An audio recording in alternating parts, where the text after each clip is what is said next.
Good morning, everybody. This is the Delaware County Commissioners meeting. It's Monday, May 19th, 2025. Time is 9:02. Let's open the meeting with the Pledge of Allegiance, please. I pledge allegiance to the flag of the United States of America, to the republic for which it stands, one nation, under God, indivisible, with liberty and justice for all.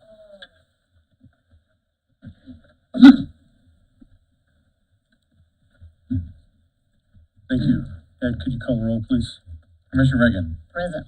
Commissioner Brand. Present. Commissioner Henry. Here. Mr. Brick. Here. We have appointments that we need to go over real quick. We have the interim health officer, Mr. Jamie Bain.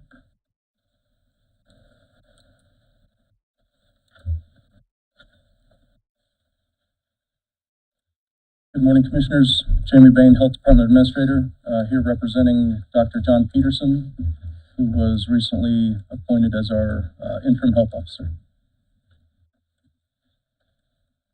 Could you give us a brief bio?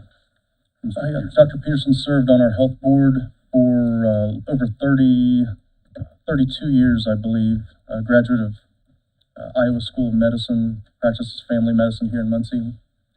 I believe he's one of few, if not the only, physician left with his own office. And his term will end. The remaining term is 2.5 years, so December 31st, 2027. Thank you. I I have a couple of questions. Okay. So what does interim mean? As far as I understand, to serve the remainder of the term. You're doing the search now and getting the word out. I mean, you will eventually. So The board, yes. the health department, and John, correct me if I'm wrong on any of this, the health department sends us a name. They actually find that person, vote on the appointment of that person, and then it comes to the commissioners basically to confirm that, correct? Yes, the Board of Health makes a nomination and sends it to the Board of Commissioners. The Board of Commissioners then either accepts or rejects the nomination. Okay. And Dr. Wilkins resigned effective June 27th, isn't that correct? So this wouldn't take effect until June 27th? Correct. I think we'd listed the start date as 28th. The 28th? Okay. And you have another board meeting between now and then? Yes. Okay. I would like to talk to Dr. Peterson. I mean, I don't know the man. I've never met him. I would like to talk to him and understand if he has plans for the health department, what he's going to do about childhood obesity, and if we have another crisis, a health crisis of some sort. You know, I think the health department's received about 23, 24, and 25, those 3 years, $7 million. You know, what's the plan with it? I'd just like to meet the man. So, and I would also like to see what Commissioner Reagan said, that the search run in parallel to this and start sooner than later, rather than waiting 2.5 years. I know that there are at least 5 people that have expressed interest in this position. So if Dr. Peterson's interested in it, I'm thankful for him to serve as on an interim basis, but he should have to compete for it just like everybody else. He's also on the board, is that correct? Yeah, he's the board chair currently. You would have to sit down. Yeah, his term expires this year in 25. I don't disagree, but I guess the health board is the one who sends us the information. And they've sent us this information. So, what's your wish? I'm good to accept it and look down the road. So you want to make a motion to approve the nomination, is that I correct? do. I don't believe Dr. Peterson has a long-term goals for this particular position. He's 70-some years old, and I just saw him on Friday, and he's talking about slowing down, so. Good. Yeah, no, I understand the health board makes a recommendation, but personally, I have some buyer's remorse from some of the appointments I went along with in our January 6th meeting. I just don't want to have the same regret here, so I would like to talk to him. Okay, we have a motion. I'll second it. Ed, can you call the roll? Commissioner Reagan. Yes. Commissioner Brand, No. Commissioner Henry. Yes. Thank you. Thank you, Commissioners. All right, next we have, the Creed Board. Who do we have left on it, John? There is an appointment for the, banking industry. On the Creed statute, you have 6 appointments to the Creed Board. These are annual appointments. 5 of those have to be in specific areas. One is an elected official, one is economic development person, one is banking, one is labor, and the 5th one, utility. Then there's a 6th member that can be somebody in the public. We had Doug White on there for banking, but he retired from the banking. He's now moved and done some volunteer work at ARF. But he could serve if you want. It's up to the board. He could serve as the public member. You still need a person from banking and the economic development had been Angie Moyer because she was on the redevelopment commission board. And so you can make a decision as to whether you want to keep her because she does do some work still with Bill Walter's agency, or you can appoint somebody else to that position. I mean, all these appointments serve at your pleasure, so you can remove them at any time if you want. Do you have any nominations? So I understand from the emails that Brian Sapp was interested in returning as the banking Yes. representative. And we could leave Doug White on as the public. And then the question is, do we want to do something different with our representative from Local Industrial Development Committee? How often do they meet, John? Just on As call? needed. As needed. Yeah. We've met twice this year. I think they met once or twice last year. I would like to see Bill Walters on the board. So make your recommendation then. Brian Sapp for the banking and Bill Okay. Walters for the representative of Local Industrial Development Committee. I'll second that. Did you get those, Ed? I did. Okay, we have a motion and a second. Roll call, please. Commissioner Brand, Yes. Commissioner Reagan, Yes. Commissioner Henry. Yes. All right, next we have a security committee. Is Emily here? Emily is ill this morning. She brought this up. I believe, Sherry, you serve on this committee today. I do not. Oh, you don't? It's just, Do you attend the meetings? I do not. Okay. I make a motion to table this. Do they have meetings? I do not know. Okay. It's mostly, something they did start out at the 3100. As needed? Okay. Yeah, Make a motion to table. All right, we have a motion to table. Do I hear a second? second. We have a motion and a second. Roll call, please. Commissioner Reagan, Yes. Commissioner Brand, Yes. Commissioner Henry. Yes. All right, next we have a table business, solar moratorium. Make a motion to take that off the table and provide an update. Second. Roll call, please. Commissioner Brand, Yes. Commissioner Reagan, Yes. Commissioner Henry. Yes. Good, Mr. Brand. Thank you. So, Councilman Bill Hughes and Matt Cantz and I met with Invenergy last week. The goal there is to revisit the Economic Development Agreement. They have an EDA in place that was done a few years ago. It wasn't done by a municipal advisor. I think it was done in-house, and they are willing to revisit that Economic Development Agreement. So we have a framework for what we're going to do there. We're going to use their EDA baseline that they had before and put in $1 for the megawatt per hour. When we met with Invenergy previously, it was asked by the council if they were willing to revisit the abatement. And the first time we met with them, they said they would entertain dialogue. This time they said they didn't want to revisit the abatement. So we talked openly about they would have a higher charge per megawatt hour per year than the other companies that don't have an abatement. And Invenergy said they understood that. So I feel pretty decent about how that one's going. We also have a meeting with Exilio. Cedric Rule is coming in, I think, on the 10th of June. He's coming to visit with some landowners. We're also going to talk to them about the Economic Development Agreement. And again, all those discussions have been pretty favorable so far. Another county, just for reference, just implemented a solar not a solar moratorium. They lifted and introduced a new ordinance with 1,000-foot setback.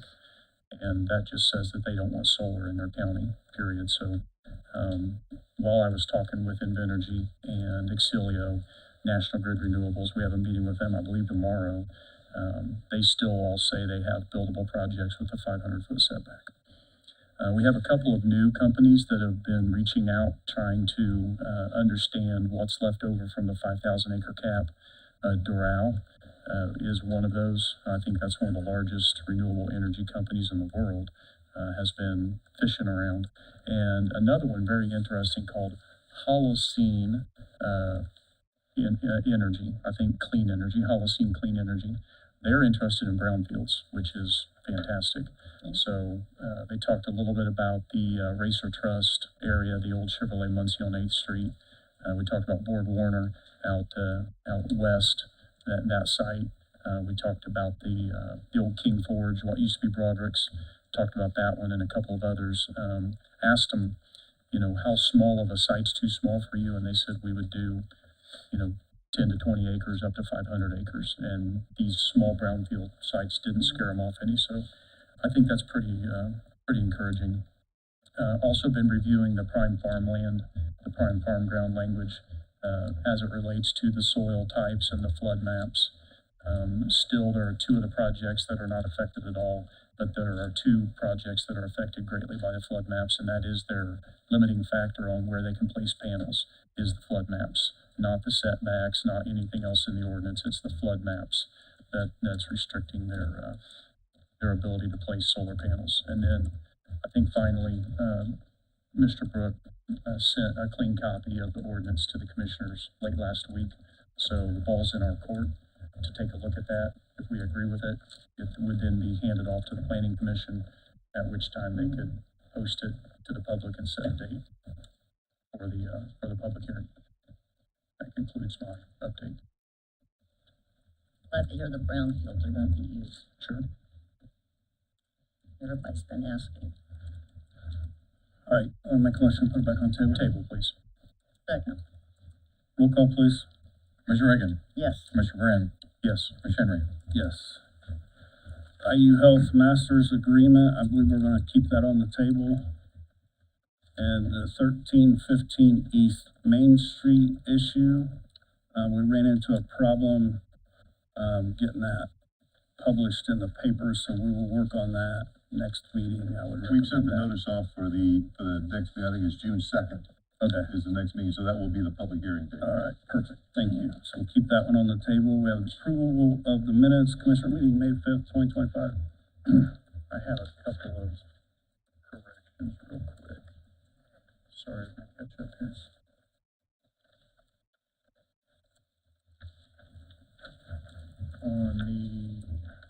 I'll give these to Marissa. On the second page under LPA Consulting, it says Commissioner Brand made a motion to the LPA Consulting contract. It should say to approve. And then on the 5th page, under HR Director, Pam made a comment that the dependent audit and the spousal carve-out audit were both due May 15th. She did say that, and so the meeting minutes are correct, but I want to correct it. The spousal carve-out's June 1st, not May 15th. So they're right. That is what Pam said, but she gave wrong dates. Any other corrections? Entertain a motion to approve with those corrections. So moved. Second, We have a motion and a second. Roll call, Ed? Commissioner Reagan, yes. Commissioner Brand, Yes. Commissioner Henry. Yes. Next, we have presentations to the commissioners, United Consulting, Mr. Larison.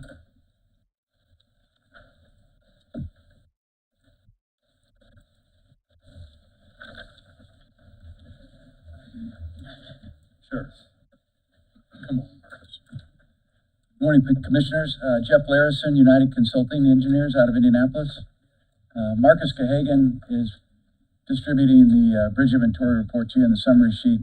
And I just want to introduce Marcus. Marcus and his team were the engineers that actually crawled all over your bridges and inspected them, put together that report there that you're looking at. And I also want to take this opportunity to thank you guys for for the chance to work with the county on this extremely important project. So I'll go ahead and turn this over to Marcus now, and he'll go over that report with you. Thank you. Thank you, Jeff. Good morning, Commissioners. Like Jeff said, my name is Marcus Kagan. I'm with United Consulting. I've been working with them for the past 5 years. I'm pleased to come present to you the Delaware County Bridge Inventory Report for the Phase 2 inspections, for the inspections that were completed last October and November. For those who may or may not know, Federal Highway Administration requires any bridges over 20 feet to be inspected every 2 years. Because this is the case, Federal Highway Administration reimburses the county up to 80% of this current contract. The contract is a 4-year contract where United Consulting provides inspection services to the county. It was executed back in February 2022. The report in front of you is about a little over 1,000 pages long. So to keep it short, we have prepared a summary page here, just highlighting all the critical information within the report and where you can find it. For example, recommended maintenance items can be found on page 8. Stay on top of these maintenance items with local forces, help sustain and prolong the structural lives of your bridges. Now, when bridges are getting to the end of their lives, we start recommending rehabilitation and replacement.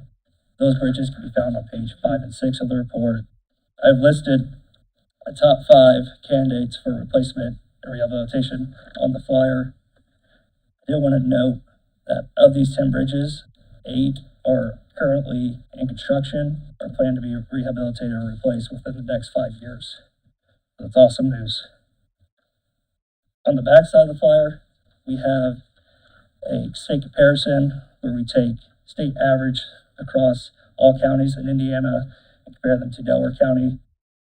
For example, Delaware County has 7.6% of its bridges requiring load restrictions, compared to 13.1% in all other counties in Indiana.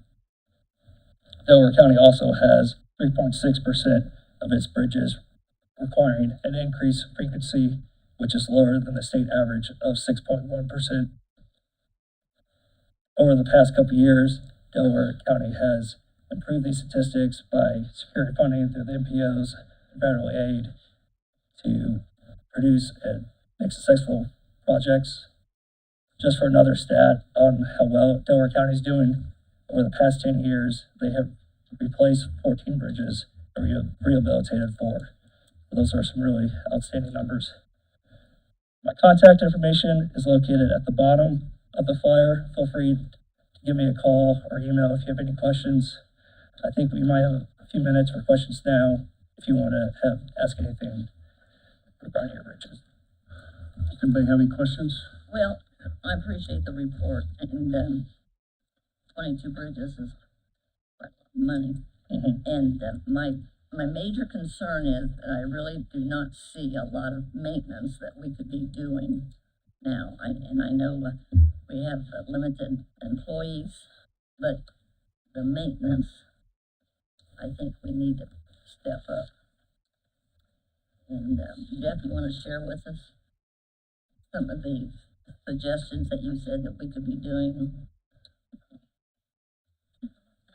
The suggestion I think Commissioner Reagan's report, referring to is the maintenance list in the book. It's kind of like a honeydew list of sorts that lists key items at each bridge that can be addressed. When the crews have time, they can easily hand that out to them to go out there and clean brush, repair guardrail, fix clean seams, whatever joints I should say, things along those lines. But we realize they're really busy, but these are things that they can do kind of to fill in gaps in projects. Keep the salt off, I believe you said. I'm sorry? The salt off, clean the salt. Yeah, in yes, winter.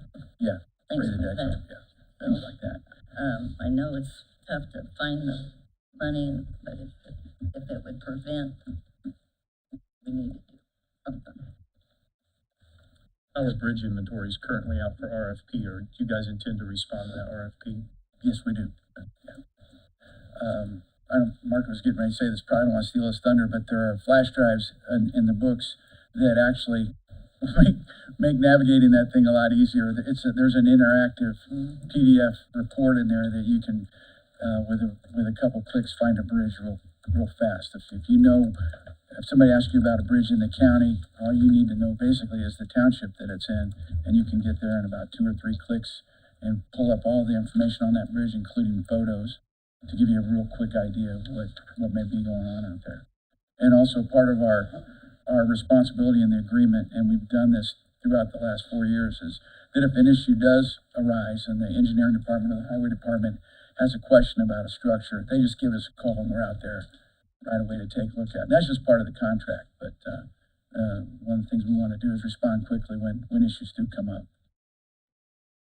During inspection, there was an issue that come up, and Tommy ended up calling, and I think you guys went out and checked it was a culvert, I think, for us, but appreciate you guys doing that last minute. So we appreciate the contract. Appreciate all your work. Thank you. Any other questions? Thanks. All right, thanks. I'll lay this on the table outside the commissioner's office there, and You can read it first, Sherry. yeah, You can read it first. I do use it quite often, but thank you. A good doorstop. yeah. I think the important part's gonna be getting that maintenance recommendation out there and getting a copy of it to the highway department. Thank you. Thank you. Next, we have Mark Manship, the mental health facility. Hello, Commissioners. Mark Manship, I'm your project manager for BW Construction at the Delaware County Mental Health Facility. Just going over our report as of April. So some of this information is from period ending last month. We'll go over the contract status, the construction progress, the log, and the schedule summary. Original contract is the current contract price. We haven't had any changes on the contract value, so it's still at $7,996,017. That's maintain the same. As far as the site progress, the water main extension, initial piping test has been completed as far as the pressure test on that, and the hydrant and the ductile piping, as far as the steel piping coming off of that, is in progress. Sanitary tap has been completed all the way to the building. Data conduit is still pending the Comcast pole selection. Curbs and stoops, storm collars around the parking lot, those are 99% completed as of this period. Concrete walks scheduled for May, which they're back in progress now. Parking lot binder course, it has been installed, the top coat and striping has been scheduled for the end of May once we get all the equipment off site. As far as the building exterior, roof shingles have been finished, gutters and downspouts scheduled for this May, which those have now been completed. Storefronts, windows, 98%. We're still holding the doors out for protection during construction, so we have some temporary doors in place. The hardy lap siding and panels have been completed, and the painting is in progress on the exterior. Brick wash was scheduled for May, so that took place earlier this month.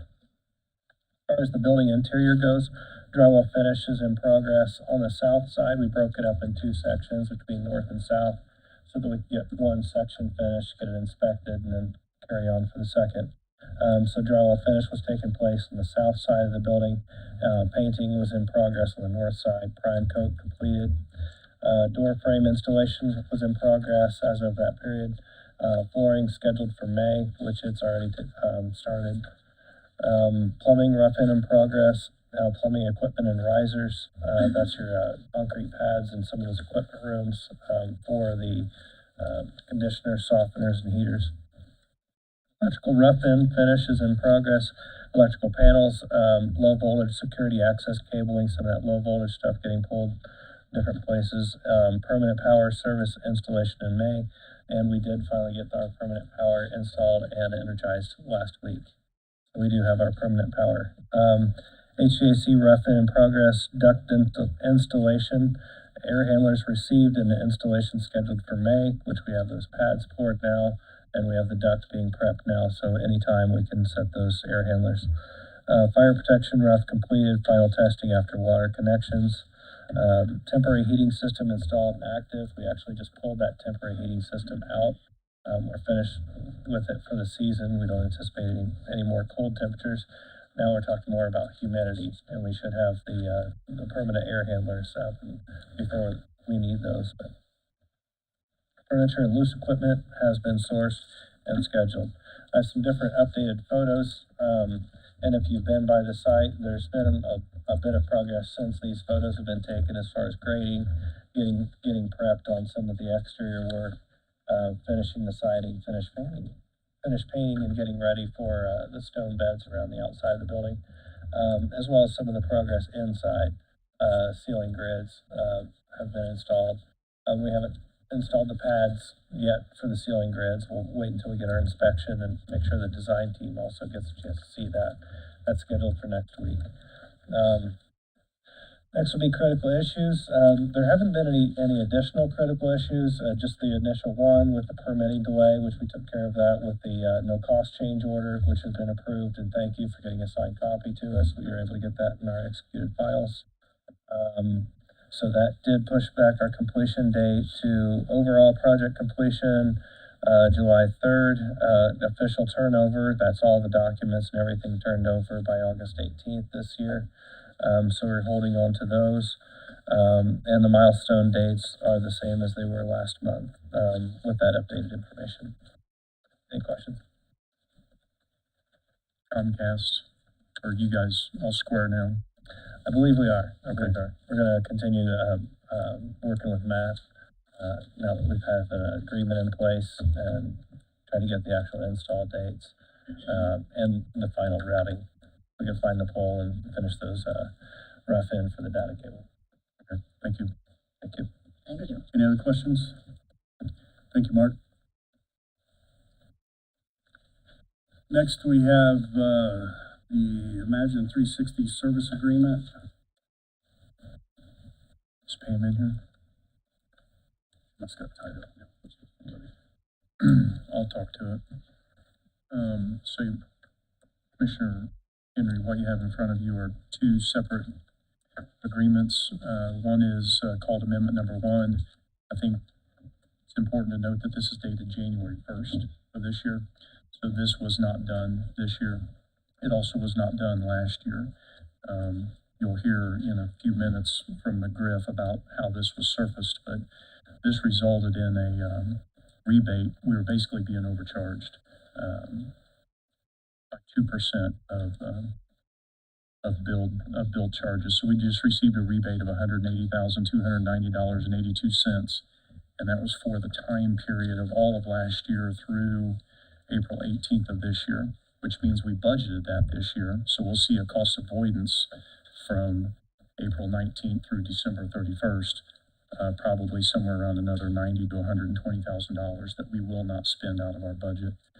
The second agreement you have, President Henry, is a core services agreement, Amendment Number 3, that specifically calls out the 10% in the first line there, claim review and audit program services 10%. So this is basically to correct the billing error and get a real agreement in place, which we should be doing every year anyway. Okay, do I have a motion for approval of both the Imagine 360 and ELAP service agreement? So moved. Second. We have a motion and a second. Roll call, please. Commissioner Brand, Yes. Commissioner Reagan, Yes. Commissioner Henry. Yes. And I do appreciate Commissioner Brand taking this on. Yep, absolutely. All right, next we have McGriff. Commissioner Brand? Yep. So with us today are a couple folks from McGriff. They'll take the podium up there. So we've been doing, since late last year, been looking into our healthcare costs.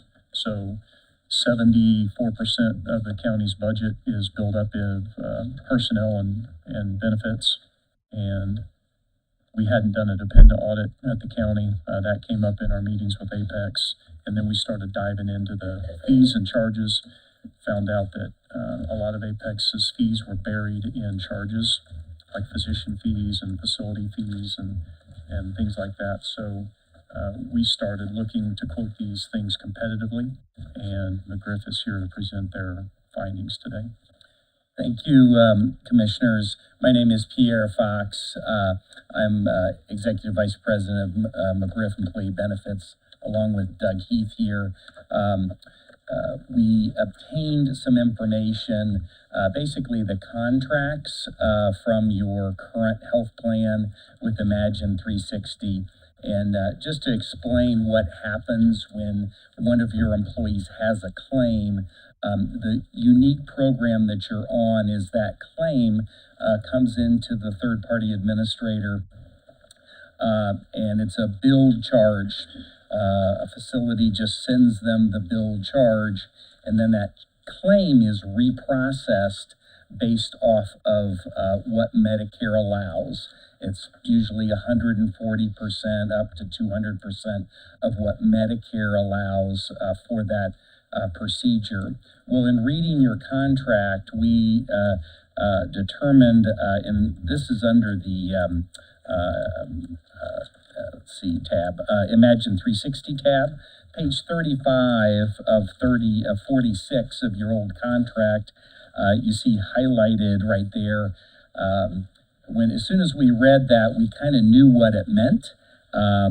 It's 12% of their fee that they charge to reprocess those claims is 12% was 12% of billed charges. So in going back to them, that's why you got $180,000 back, because as soon as we alerted you that that was very strange, they said, oh no, it's not 12%, it's 10%. So be that as it may, that's how you got the $180,000 back, is because we read the old contract. And if you look at the, under the Imagine 360 tab, that second page, we had them run a report. The big question is on the math, what were your billed charges for 2024? And 10% of $7,493,000 is they're charging a fee basically of $749,000 to process claims on top of the admin fee and various other fees. So that's how we kind of got in this situation, and that's where it was found in the contract. So we put together to help you compare the program that you currently have to what we would offer. And under the comparison tab, you'll see a colored Excel spreadsheet line iteming every single fee that we can find. And these are our best estimates. They're very common in group insurance. You've got stop loss and organ transplants, advisory fees, and so on and so forth. And I'll call your attention to line number 13. We believe that was the current broker was receiving a percentage of those billed charge commissions. And then down on on line 27, that's where I just showed you on that report. And you wouldn't know that number. We had to dig for that number. So this isn't something that's totally obvious. I mean, it's not listed on your invoice. You kind of have to know what equation to put together. So that $596,000, and I corrected it to 8% because that's what it was. Even though the contract says 12, it's actually 8 with the broker. Probably we estimate receiving 2%. So long story short, down at the very bottom, the totals on an ongoing basis with McGriff, and we'd have to look at everything that's being offered next year in 2026. You're looking at about a $700,000 savings through our program. You already got 180 $1,000 back, for some of the work that we've done. We'd be willing to guarantee our, McGriff, in line item, 6, our, per employee per month fee for a 5-year period. That's what we would be willing to do. We operate a little more transparency than most. You don't have to read it right now, but we did, under the McGriff tab, put our fee agreement, a sample. It's an 11-page contract that we would customize for the county. Everybody gets to read it. It's all disclosed where we're making the money and what services are provided at what cost. So that is what we'd be asking for us to move forward and realize even more of those savings than what we've already found is a broker of record letter to allow us access and be able to control all of the current contracts, to do a full review to make sure we're not missing anything.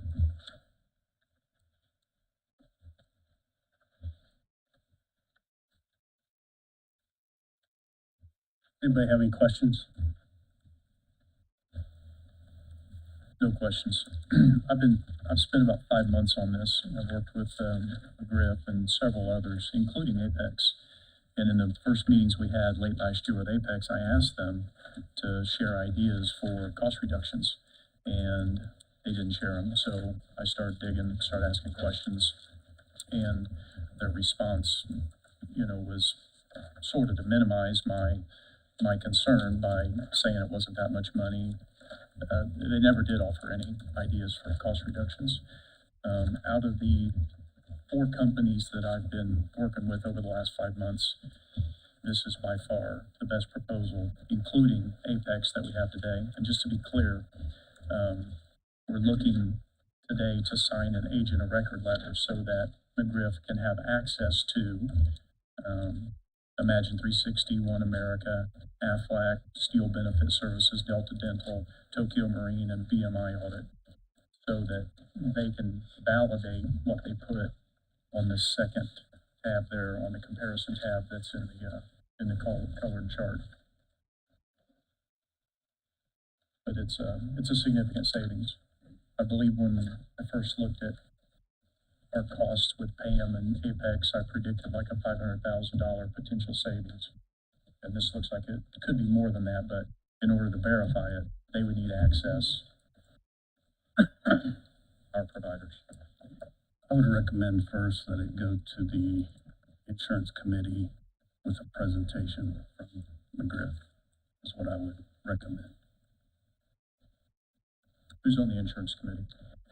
It's commissioners, it's council members, it's Mr. Carroll,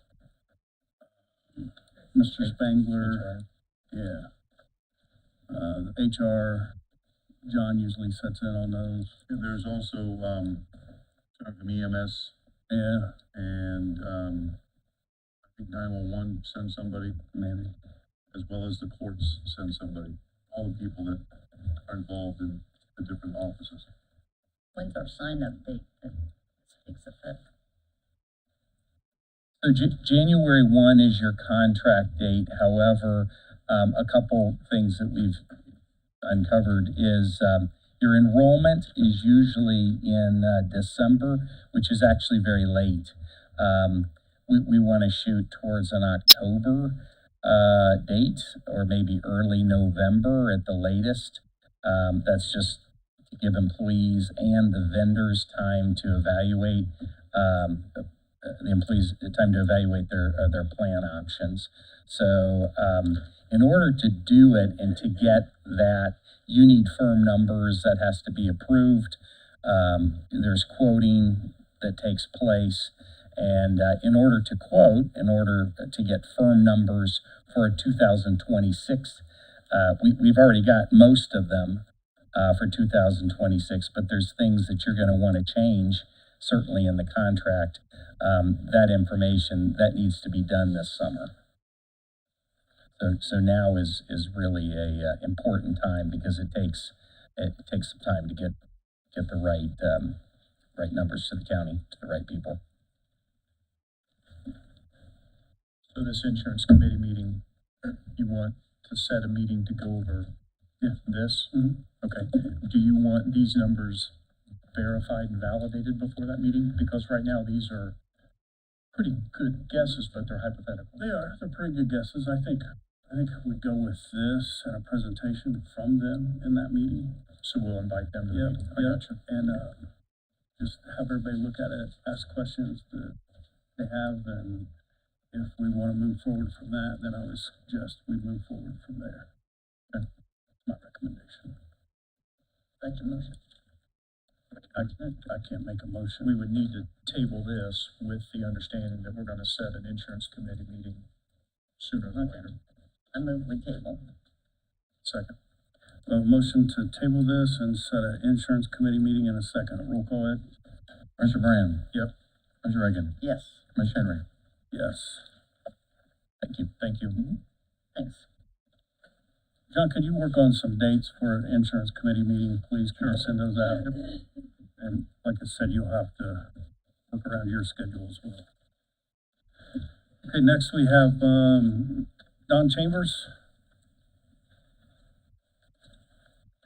This is the automated logic. Commissioners, automated logic, I believe I sent you guys the paperwork on the Yes. contract for the automated logic to renew the contract for them so we can get our updates on our system so we can adjust the temperature better. They're the only ones that I got quotes from so far. So, I don't know, I think we have them, I think we ought to stick with them. To at least get our system updated where we can be better off for us to use it. So is this a situation where the basement and the first floor have been updated, but the Yes, the second and third basement floor and have first floor not? have been done, it's the second, third that have not been done. And what was the cost of this again? I'm thinking it was right around 10,000, I think, to get renew the contract so we can get the updates. Okay. We need to verify that cost. Okay. It's not in what we have.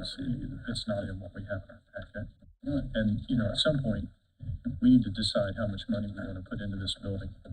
Or do we do something different at the Justice Center, finish out that space, and move this building out there? If you want to stay in this building another 50 years, it's going to take $6 or $7 million to fix the mechanical systems properly.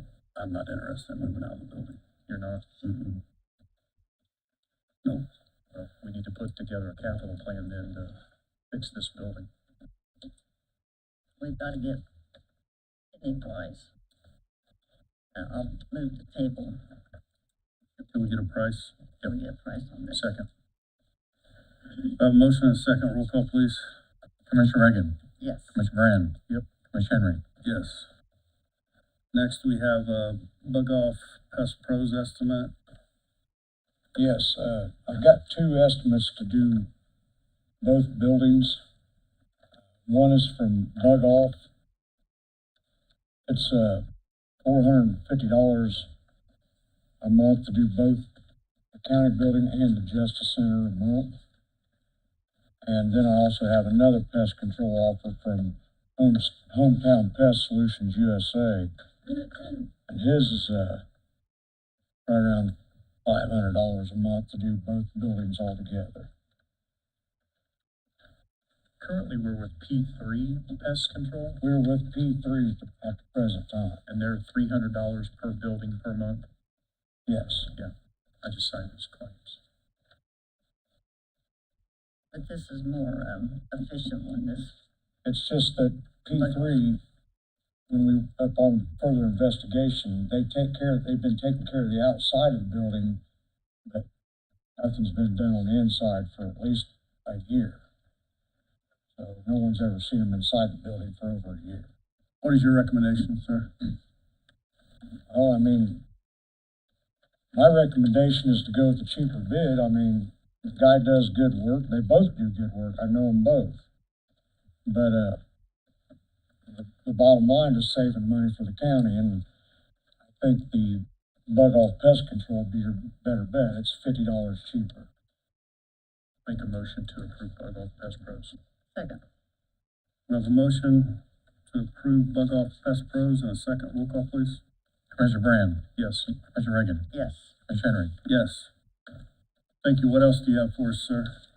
I also have representatives from Resolve Tech here to talk about a maintenance service agreement for both the county and the Justice Center.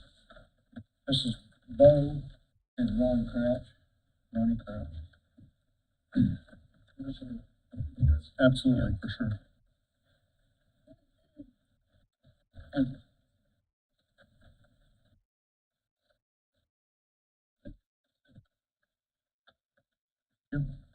Got one more.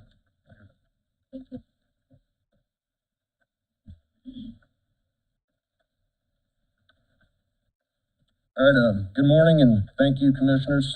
My name is Bo Combs and I'm representing Resolve Tech Mechanical Service. We are a full commercial HVAC company, locally owned here in Muncie.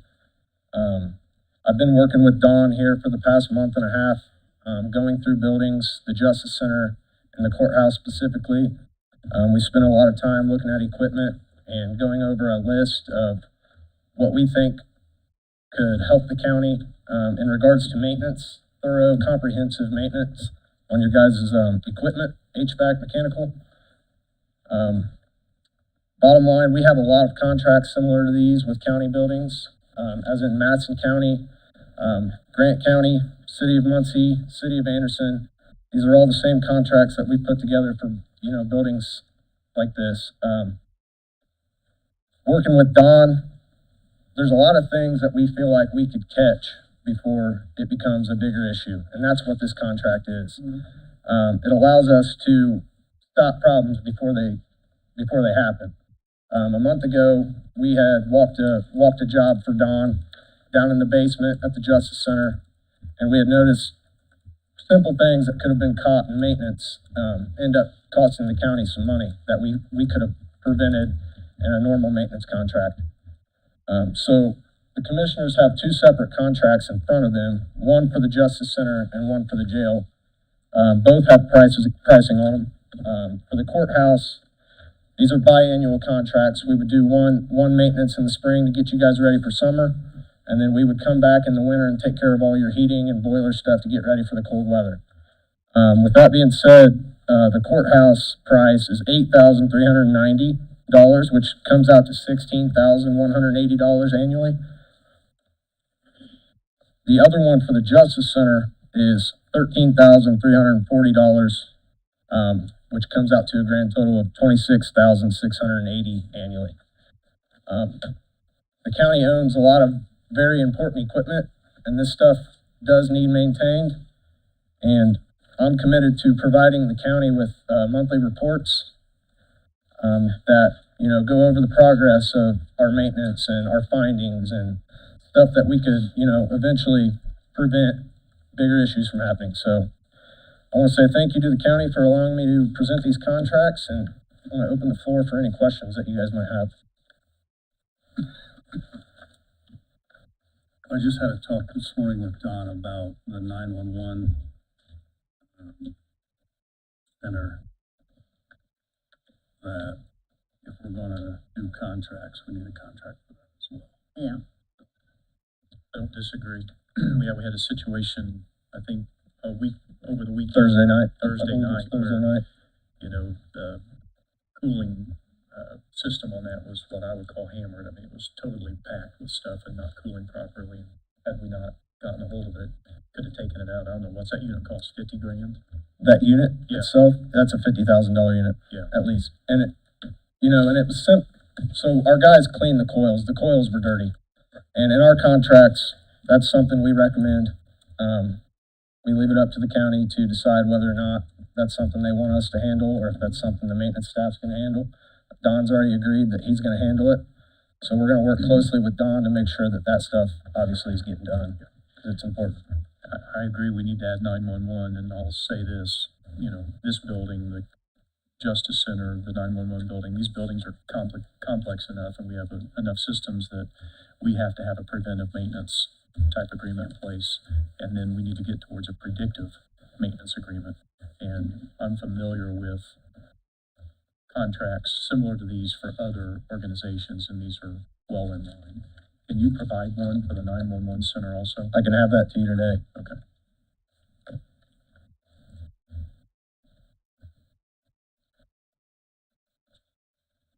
When would these start? Yes. I have these starting, and they could start at the snap of a finger. I have them starting here in the contract May 26th. But if Don told me he needed guys here tomorrow, we would have guys here tomorrow. I make a motion to approve the two we have, and Second. We gonna pay them out of, we need to bring. Well, we need to review the edit. That's a great question, what we're gonna pay them out of. There is enough money in the building funds. I'll review it with Jen. I recall reviewing it maybe a couple weeks ago. There is money in there. how much is in there? What's left? Which one? Building? The Justice Center one has 20,000, and then the county building has 72. Okay. All right, we have a motion and a second, to approve both those contracts. Roll call, please. Commissioner Reagan, Yes. Commissioner Brand, Yes. Commissioner Henry. Yes. Thank you. Thank you, commissioners. I'm gonna leave some information for the citizens and whoever else that wants packets and information regarding the contracts. Yeah, you can just lay it right there. Thank you. Thank you, guys. Next, we have, copiers. Sherry? Well, we have quite a few copiers around here, and looking at some history, we've been spending a lot of money, and, the new way to go nowadays is just to lease them. So, we have Leap here that made a proposal. I believe they'd like to come up and share with us. Somebody from Leap here? Okay, good. It's amazing, what we've been paying. Our equipment's getting old and copiers aren't getting cheaper, that's for sure. Thank you, sir. Thank you, sir. Yes, sir. Yeah, well, good morning. Well, thank you, commissioners, for the opportunity. Yeah, I think it's a theme. We went on a tour of all the facilities and tried to find every printer and copier and scanner that was, in all the buildings. You guys have a big footprint and a lot of offices, so that gets to be the challenging part. Yeah, we have a different, philosophy on, not only how can we save money, but how can we put in, better equipment, in a different service plan. It seems that this hasn't really been updated in quite a few years. So, yeah, part of our strategy would be to, leverage some leasing, but really look at the holistic approach of, all of your printed pages and how can we reduce one, but to put in, what we would think, kind of right-size the fleet, to leverage those cost savings. So we'll be able to really take a black and white printed page and cut that office expense in half per page, which allows us to kind of refresh the fleet with the current budget you have in state, to include equipment to potentially save what we project, a little over $70,000 a year, but put in a different level of service as well. So these machines will email us back when they're low on toner, for example, so there won't be a waste and extra toner just laying around.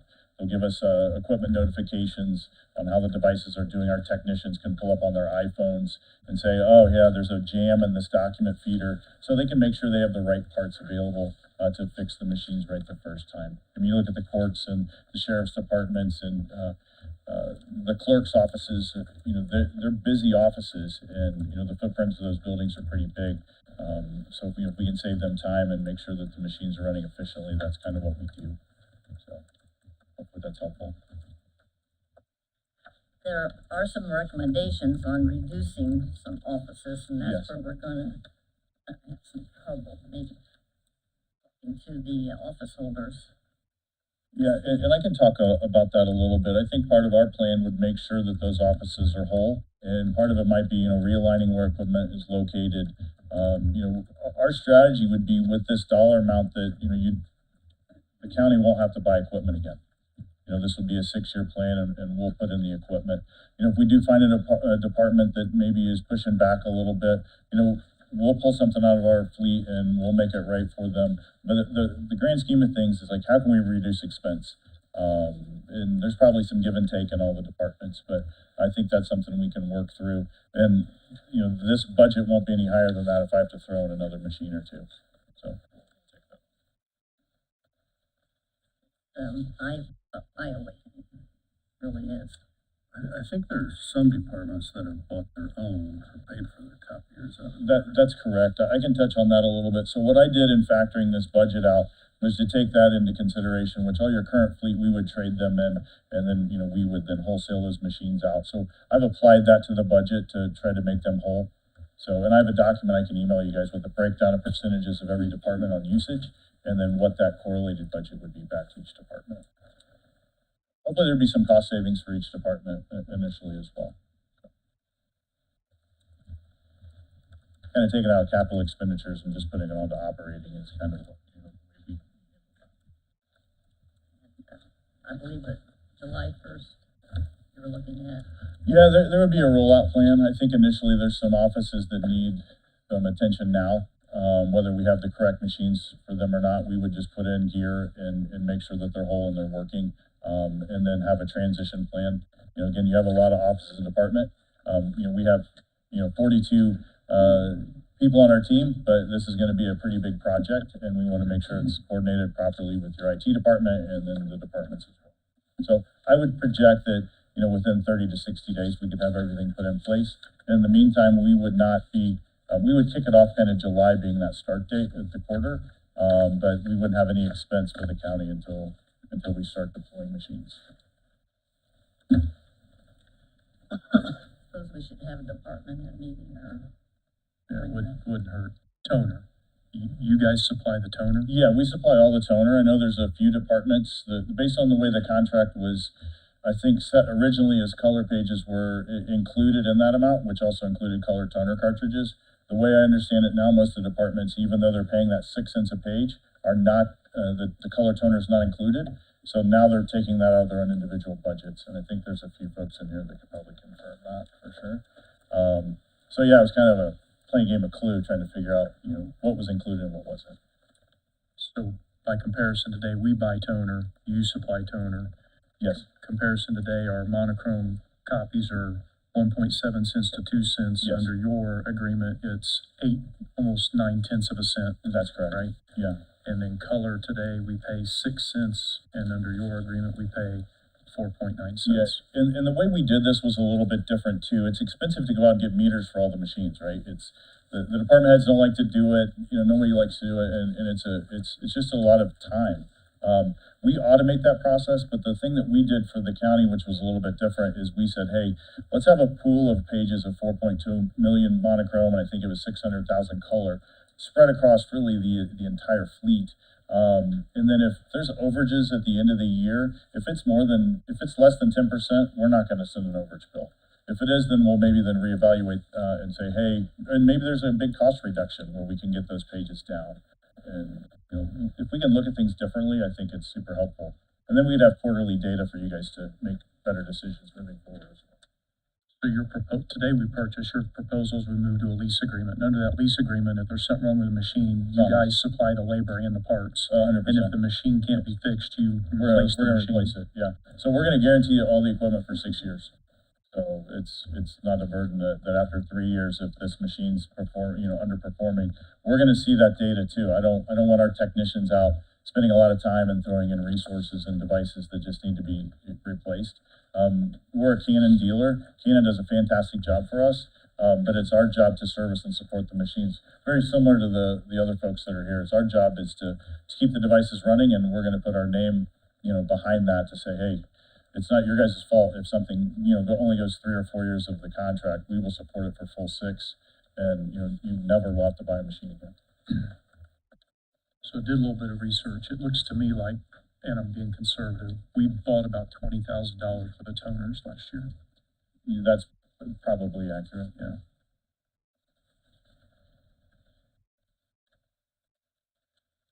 What do you, Sherry? Well, I think maybe we should table it with some of the department heads. See if we can get those numbers down. Talk to the department heads about the consolidation of number of machines in their area. Right. So one of the areas is the commissioner's office. So we had 3 in the commissioner's That's area. correct. Yeah, kind of in that HR same- had 1, commissioners had 1, and veteran affairs had 1. Yes, We're down to 2, and we're gonna go to 1, which I think is perfectly fine. I do too. Yeah, I've often wondered, what do most offices do? How far did they, How far do they take it? Yeah, it's, Do they let well, them- through COVID, it changed the world. I think everybody was going to that centrally located print device, and then COVID, we're all supposed to stay away from each other. So then you saw printers kind of pop back up in spaces. But yeah, there's a prime example where working with your IT team would be making sure that everybody's the correct print driver, is everything's defaulted to black and white. But then there's also security in place that, you know, somebody could print a document to the machine's memory, they then go up and hit a code, and then it can print out. So there's some other software that we could put in. I don't necessarily think there's enough cost savings to put in some of those, you know, bigger systems like we've done at Muncie Power Products and some other places. It's called PaperCut would be one of the versions of that. So I don't necessarily see the cost savings offsetting that additional software. could you give us a proposal on maybe a 4-year lease? I can, it makes things a little higher, yeah, because I'm spreading that equipment cost over the 6 year, but yeah, we can do something. I don't have a problem with 6 year. I guess I would like it broke down, per departments. Yeah, and I can email you the final numbers that we have. Because this needs to be part of their budget coming up. Did you understand what President? Yeah, I Henry have asked? all that percentage based on the numbers that we ran, Okay. that we were pulled from, all the commissioners' documentation as well as our walkthroughs. So Sherry, in a previous life, I had about 60 salary people, mostly engineering-based, quality, human resources, finance, they shared 2. About 60 people shared 2. Yeah, people don't use the machines the same way. They're people still call them copiers, but really they print and scan. And we did mention some offices that have one, maybe a little one. Yeah, we could segment and say, yeah, there's a backup or a different unit. So you made a motion to table? I did. Second. Thank you. What is I'm just asking, you wanna have a meeting then, a department? Well, I just think we should talk to see if we can make it final, some of these numbers. Well, we need the breakdown by department, Yep, correct. and you're gonna schedule meetings with the department heads and go over that plan with them. I think it's on the 3rd page. You wanna do that? Yeah. Okay. I do have a couple questions. One, when you say breakdown, you're talking about breakdown of cost by department, Yes, but we'll know what the budget, correct. plus what hardware each department would want. Because let's assume we have 3 in an office now, and they go to 2, but the proposal says 1. Will they give us options for 1, 2, and 3? Or what will they be giving us? Yeah, and so typically, we would kind of be in those conversations of walkthrough and options. And, for example, does this machine have 2 paper drawers? Well, if we expand it to 4, would that help out? Because the other machine only was doing legal, for example, or the right finishing or stapling options on equipment. Okay. Yeah, The second it's a question, good opportunity. I've got some reference to the lease. Is it a purchase to lease, or is it just a flat lease? That's a great question. Can we get a So- copy of that? Yeah, so what we do on all of our government leases is there a $1 purchase option at the end. So then at the end of that lease term, we can evaluate and say, is there still gear here that maybe we can keep or do something else with or kind of right size? We do that on the IT side with our PC hardware all the time. It's like, if this machine, let's say it's the jail has a little bit of volume on it, can we repurpose it someplace else? Absolutely.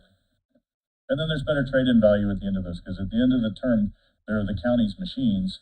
So, if we trade them out on something else, can we help lower that cost again? That's pretty much what we've done on the current Kia Sierra products, is we've calculated the trade-in values. All right, good question. Like that. Anybody else? All right, we have a motion and a second to table. Call the roll, please. Commissioner Brand, Yes. Commissioner Reagan, Yes, Commissioner Henry. Yes, thank you. thank you very much. Nice job. All right, next we have, 804 East Willard Street. John? Yes, this is just a deed to confirm the resolution that was adopted last meeting to transfer the property to the, not-for-profit tax exempt entity that qualifies. Just request for your signature, just show in the minutes that it was signed, to transfer the property, and I will get it to the, entity for them to record. Are there any questions? Entertain a motion, approval for me to sign this quick claim deed. So moved. Second. A motion and a second, roll call Ed? Commissioner Reagan, Yes, Commissioner Brand, Yes. Commissioner Henry. Yes. Thank you. Next we have USI premium increase. Yeah, so we've been doing vehicle or an asset inventory audit. I don't know, there's somewhere around 100 vehicles that the county owns, somewhere around $8 million in liability to replace those vehicles. And USI Travelers, they are our risk management insurance company. And during the audit, and we've added some new vehicles, the sheriff's department's added some vehicles. We bought a 30-foot gooseneck trailer at the highway department, so on and so forth. We've added 20 vehicles in one trailer, but we also deleted 2 vehicles. So we have a total of 18 vehicles that are new, and this adjusts our premium, including the deductible by $12,734 a year. But while we're talking about vehicle asset inventory, we need a good plan to replace programming to replace our vehicles. We don't have a real good. Actually, I can't find any vehicle replacement plan. There isn't one. There's no. Yeah. So, when I'm asking about vehicles, we have somewhere around an $8 million liability to replace our vehicles. Is that all you have? Yes, sir. Next we have a John Hancock letter, Mr. Brooke. Yes, this is for a, closing out a retirement fund back from many, many years ago. Back in the 80s and the 90s, Delaware County entered into some deferred compensation retirement plans for several different employees. There were lots of different plans that were floated out there. I think we still got a couple through the sheriff's department, and this is one of the plans that needs to be closed out, so that the deferred compensation go to the retired employee, and close that out. I don't know, I think like I said, I think there's 2 or 3 others of these old plans that are still out there.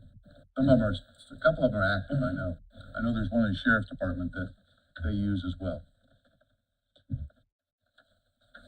So it's just a simple letter to, all the money came from the employee, all the money is deferred compensation, it'll be taxed when the employee receives it, like any other retirement plan. And so this is what John Hancock needed to transfer the funds in the account to the employee. This just needs my signature again.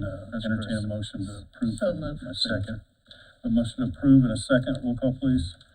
Commissioner Reagan, yes, Commissioner Brand, Yes. Commissioner Henry. Yes.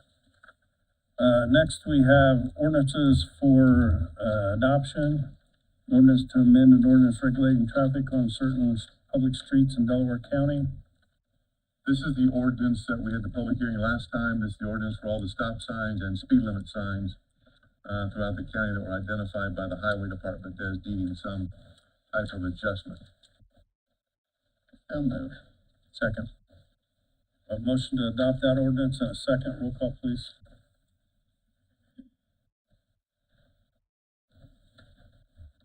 Commissioner Brand, Yes. Commissioner Reagan, Yes, Commissioner Henry. Yes. Next we have ordinance, 2025-11, ordinance to amend the Delaware County Comprehensive Zoning Ordinance.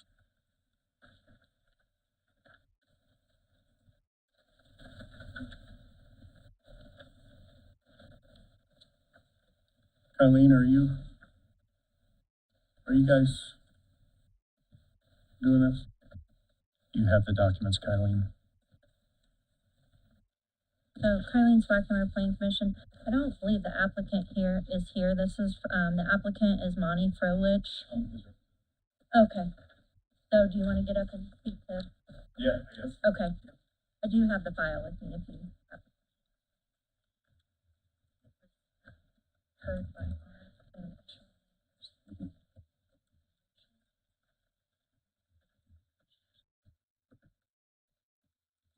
Sir, could you provide your name and address for the record? My name's please? Tyler Fritz. My address is 3640 Flagstone Drive, Zionsville, Indiana.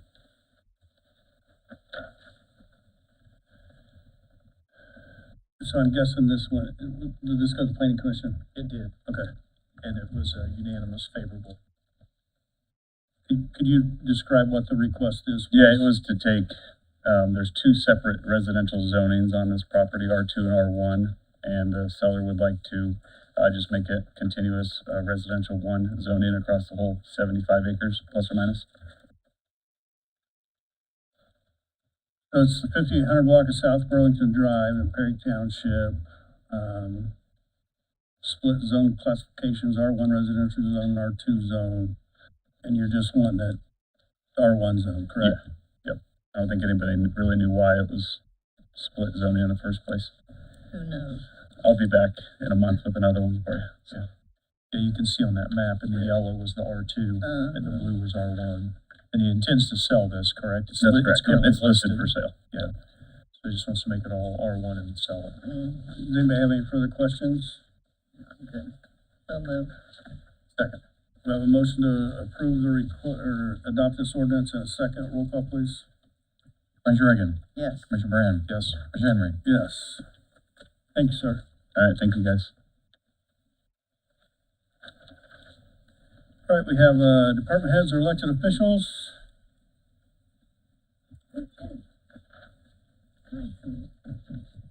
Yeah, Tommy Humber, Delaware County Highway Department. Hey, I just wanted to, kind of go into where Commissioner Reagan was asking about maintenance on the bridges. We do all kinds of maintenance on bridges. We cut brush, we sweep the bridges after the winter. We do a lot of maintenance, so there must be more in these brochures, which I can get into. Yeah, But there's a list. yeah, general maintenance, I mean, we do that, Commissioner Well, Reagan. I know, Tommy, you're out there working, Yeah, but so, tuck pointing, I don't know. yeah, I just wanted to let everybody know, I just would make them aware that we do this. We've actually redone a lot of bridge approaches in the county, throughout the county. I just wanted to let you guys know that it's not that we're ignoring them. I just want a copy of this because I want to see what I'm missing out Sure. on. You know, the only thing that I can think that we don't do on a yearly basis is we do not power wash under. We don't have the equipment nor the manpower for that. I can appreciate that. So if there's anything you three commissioners or anybody in the public, we react whenever someone calls and says, hey, we got brush on the bridge, we react. Yes, and, I tell you, there's so much brush out there, it is full-time job. Yeah, we've cut brush off bridges and guardrail all winter. You know, we've done that since I've been here for 38 years. And when's the mowing gonna be, you hire some, Yeah, we have mowers out right now mowing. about 3 of them? I think we have like 7 out right now. Oh, really? Yeah, so we're a little more ahead of schedule on that too. But yeah, if any of you three commissioners have any problems with anything maintenance wise on any of the bridges, we will always react within 24 hours. Oh, I know. But I think we're in pretty good shape on that, but I do want to look at the brochure to see what we are missing out on. All right, thank you. Yeah, That's- thank you. That's all. Appreciate Thank you. Morning, so a couple things, the copier and printer lease, I knew nothing about that prior to today. We do an exorbitant amount of copies and printing, so I would love to be part of that discussion. Second thing, I spoke at the staff meeting last week about our roof. The rubber membrane on our roof has to be replaced.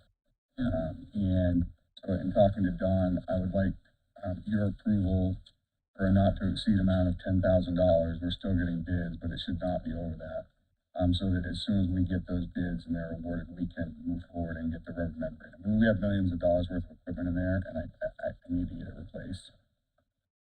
So I was hoping you could take it out of the building fund or something like that, but I'd like a not to exceed amount of $10,000.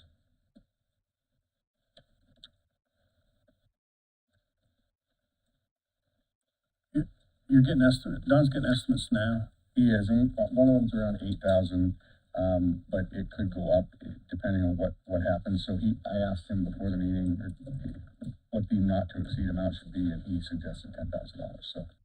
There's also another roof that we need to repair, right, Don? And there's a potential if they're awarded both the 911 and the other roof that maybe there's a Yes. deep discount on the 911 roof. Yes. Yeah. That's why I'm asking for a not to exceed. I want the approval to get our roof fixed, because obviously I'm very concerned about the amount of equipment that we have in there. I am as well. I agree with Fred. And when we do get the final quotes, it'll come back to the commissioners for approval. Yeah, You wanna make a motion for the approval not to exceed 10 grand? I'll make that motion. second, We have a motion to approve that request in a second. Roll call that. Commissioner Reagan, yes. Commissioner Brand, Yes. Commissioner Henry. Yes. Thank you. Hey, Fred, while you're up there, the 911's not listed on the copier reduction list, just FYI. Yeah, okay. Yep, but you still welcome to be in the meeting.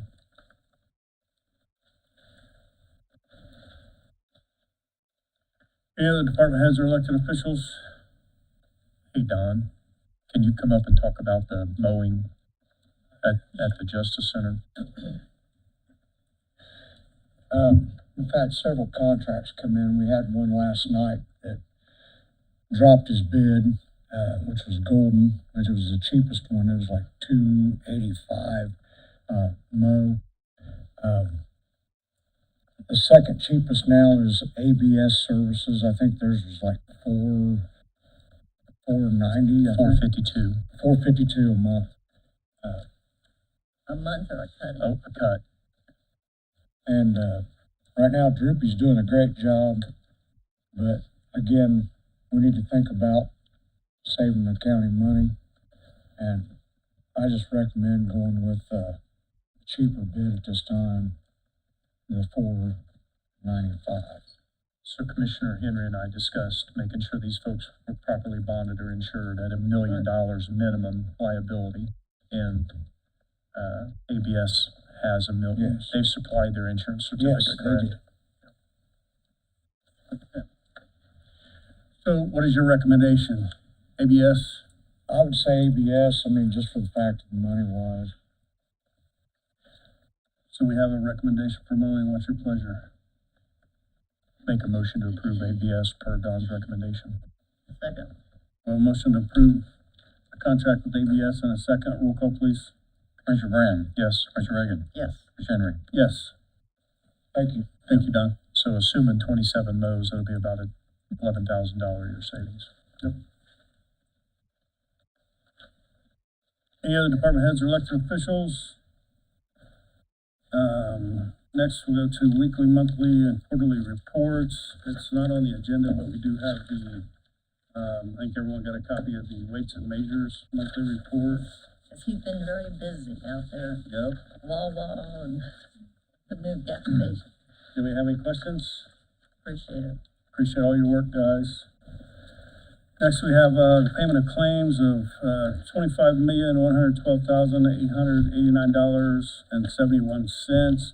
This includes payments for, lit tax, wheel tax, spring tax. Yeah. There's a lot of, Yeah. payouts in this, so that's why it's $25 million. So move. Yeah, I'll second. And the spring tax draw, that's 23,100,000 of that 25 million. Absolutely. Yeah, it's a big And I number. did notice they did receive the check like on May the 8th, and there was still taxes due on May the 12th, so it was just an estimate. Then they settle up in the,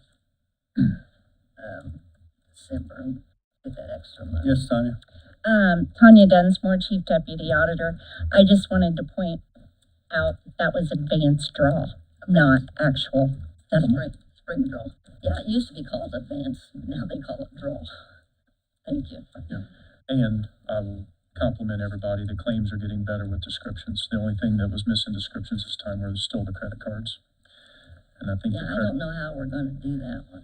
credit cards were $36,320.33 with no explanation. We have a motion to approve, you seconded, correct? Yep. Roll call, please. Commissioner Reagan, Yes. Commissioner Brand. No. Commissioner Henry. Yes. Next, we have payment of ARP claims, $2,500. So move. Second. We have a motion to pay the ARP claims in a second. Roll call, please. Commissioner Brand. Yes. Commissioner Reagan, Yes. Commissioner Henry. Yes. Next, we have payment of payroll for 5/7/25, $1,049,850.57. So move. Second. Motion to pay payroll in a second. Roll call, please. Commissioner Reagan, Yes. Commissioner Brand. Yes. Commissioner Henry. Yes. We have, move on to public comments. We have Cheryl Swingley. Everybody will be given 3 minutes to speak. Cheryl Swingley, 3908 North Vienna Woods Drive. I just want to ask if it will be customary now not to post the agenda on the website, or was that just an oversight this time? Just an oversight? Okay. Yeah. We appreciate having those agendas ahead of time. Secondly, I'm really interested in this company that wants to build on brownfields, and I hope maybe Commissioner Brand, you can give me their name and maybe contact information so that I can learn how that they're able to do that, considering Indiana doesn't have a community solar law. And then the last couple of agendas has had solar ordinance, and now we have solar moratorium. So I'm a little confused. The solar ordinance was put on by mistake Okay, in the last all couple. right, we've had a number of mistakes, and so it's confusing me personally. And I would ask you to please bear with us. We're in transition. We've lost a person and we have a new person, and I would ask for everybody's patience, and as soon as Jenna does a great job for us, she'll get used to this and how the process works, and so I just ask for Well, everybody I'm to be understanding of that, and I wondered if that might be part of the it's- issue. Yeah, there's some mistakes. Okay, well, I hope I have a few more, another minute here to talk. Good. If all the companies can live with the 500-foot setback, I don't know why we just don't lift the moratorium so that they can get on with their business and that landowners can get on with their business too.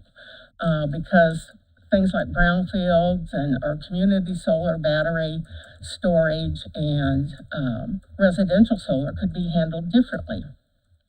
And I do know of one solar company that they will have to do tons of negotiation with neighbors if they can live by the 500-foot setback. They cannot build at this point without major negotiations being undertaken.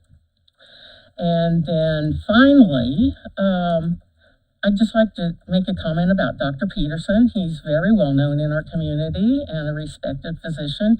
He's very involved in the community, and I'm sorry that someone commented on his age, which I find inappropriate. Thank you. Next, we have Sandra Bass.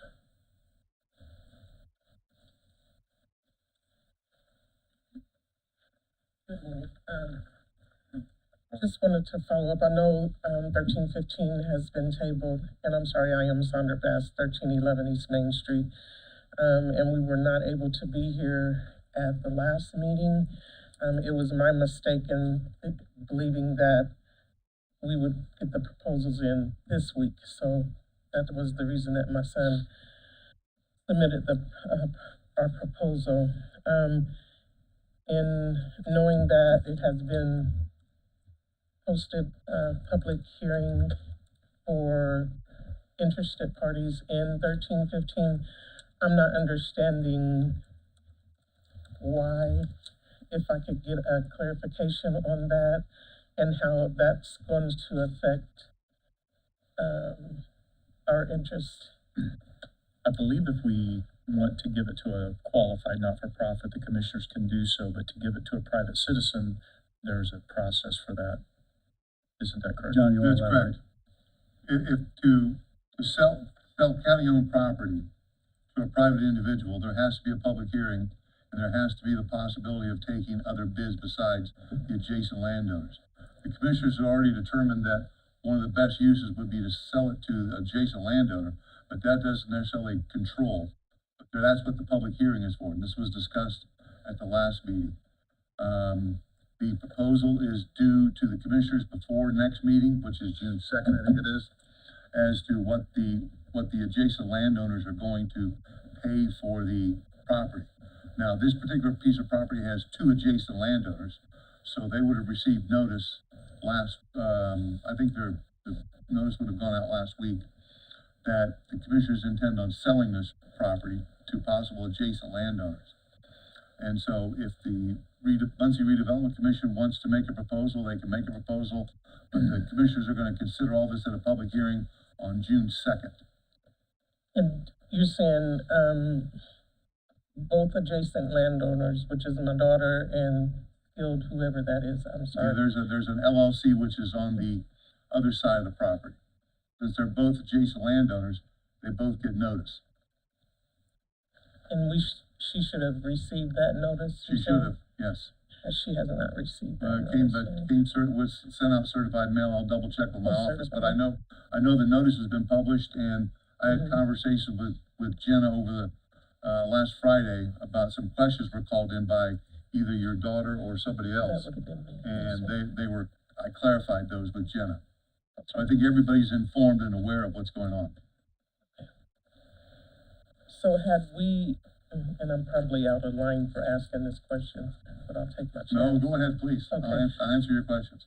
So my daughter does have a nonprofit business that she has. Had we filed for that property under that, would that have made a difference? No, because you're an adjacent landowner. Okay, so it would have still went to public. Right, yes. Okay. I appreciate you. All right, thank you. Thank you. Next, we have Linda Hanson.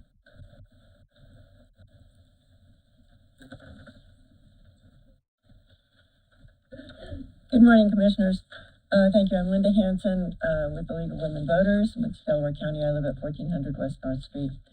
And I appreciate your statement about why the agenda was not published. We appreciate knowing that the notice to the public will still be going out. Just for clarification, I know some of this changed during COVID, and it used to be that we did not get an electronic notice.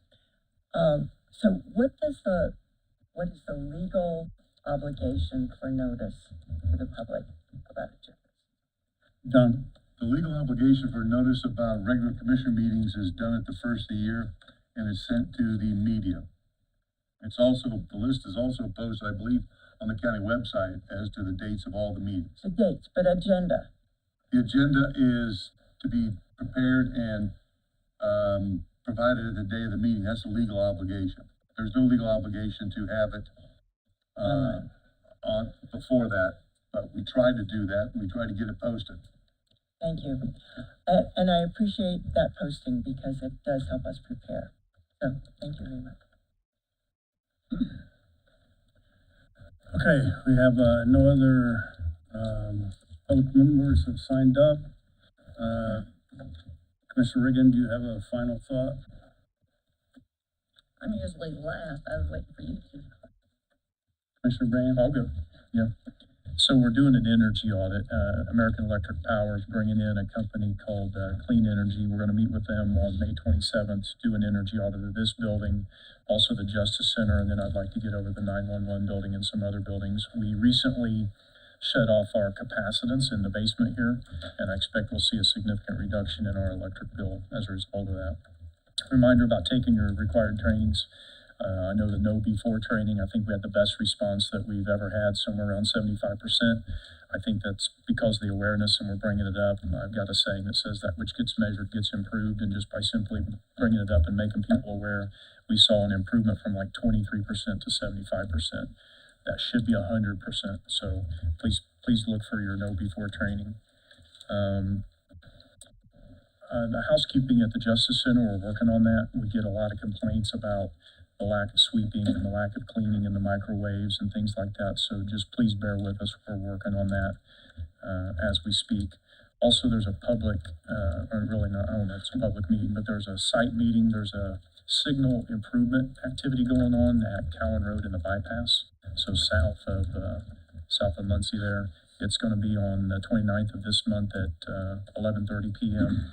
So for you guys, EMS, 911, EMA, Sheriff's Department, if you wanna be out there, I'd like to see them make a double turn left onto the bypass when you're heading south on Cowan Road. Right now, at shift change, that intersection backs up clear up to Fuson, and there's a proposal to make a roundabout at Fuson, and I don't see any sense in putting a roundabout at Fuson if they're just gonna still back up, so they can be backed up in the roundabout instead of being backed up at a four-way stop. So something's gotta happen. But to clarify, that Yeah. meeting is for, NDOT. is for signal, improvements. That's correct. Both, Catlin and 67 and State Road 28 and 67 at Albany. Right. Are they gonna have are they having a site visit up in Albany for that one? No, They're that's both at that included meeting? in that, Okay, thanks for the clarification. Yes. That's important. Also, quick update on the engineer. We've been working on hiring a county engineer, and we've vetted 7 folks. We've narrowed it down to 1. I believe the potential candidate has a meeting with Commissioner Riggin and Commissioner Henry here later this week. So hopefully we'll be moving forward to hire a county engineer. Thank you. Okay, Jerry. Yeah, I really don't have anything, but would remind people out in the county that there are a few drains, culverts that need to be kept clean, because, we're still having drainage, what do you call them, flash floods that come down real hard. And, the highway can't get all the drains, so anytime a farmer or neighbor can clean out a drain, I appreciate it, because, driving through some of our additions, that we're trying to do better, those drains, just, I think we have 33 additions in the county, so it just helps the highway guys, and your neighbor get to work early. No, I'm fine, thank you. Appreciate everybody being here. All right, thanks, everybody. A reminder, this is EMS week, May 18th through May 24th. So if you see our people from EMS out, be sure to give them a big thank you. They are also having a blood drive Thursday, May 22nd from 3:45 to 8 p.m. at Station 4, which is in Albany, located at 500 East State Street. You can get online at VersitiVersiti.org and schedule an appointment. I scheduled, I think, the second appointment. Someone beat me to the first, but last time I looked at it, they were still all open, but the first and second appointment. So, try to get, and I'm sure it's probably, people are signing up, aren't they, Mike? Don't you? Yeah. So, yeah, there is walk-in. So please show up Thursday, May 22nd, up at Albany, 3:45 to 8 to donate some blood. So, anything to add to that? All right. And entertain a motion for recess. So moved. Second. We have a motion and a second for recess. Ed, if you'll call the roll, please. Commissioner Brand, Yes. Commissioner Reagan, Yes. Commissioner Henry.